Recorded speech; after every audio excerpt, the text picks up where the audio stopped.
Ivadika lafy vaovao afitateraka indray kosa isika ny soritsorotry ny tandindindoza na ny profil des risqués de fitaovana ahafahana manapa-kevitra nisy ara-mofo tamin'ity androany ity ny atrikasa izay nikarakarainy ny comité national de la gestion intégrée des zones côtières anehoana ny vokatry ny fanadihadiana mahakasika izay indrindra.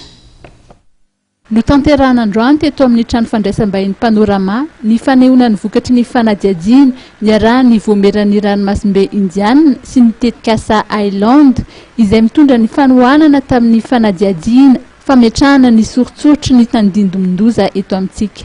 Ity atrikasa ity zany dia fanehoana ny vokatry ny fanadihadiana natao niarahana tamin'ny komisionana sahan'ny Indiana sy ny tetikasa Island.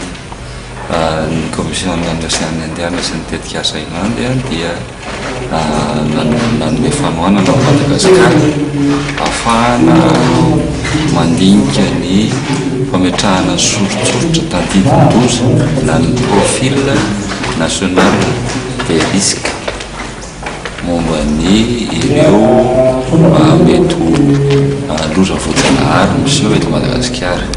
Zany vokatra zany dia ilaina zaraina amin'ny ireo mpanapa-kevitra eto amin'ny firenena ahafahany mandray fepetra momba ny izany loza voajanahary izany.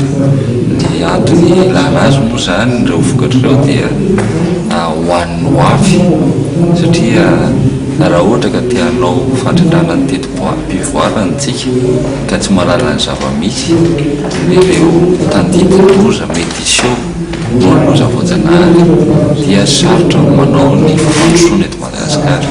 Ny tetikasa Island moa dia manomana amin'ny fampandrosoana maharitra. Isika izao dia ao anatin'ny fanomanana ny paikady amin'ny fampandrosoana maharitra ka ny ministeran'ny ala dia efa miomana amin'izany rano fantatra.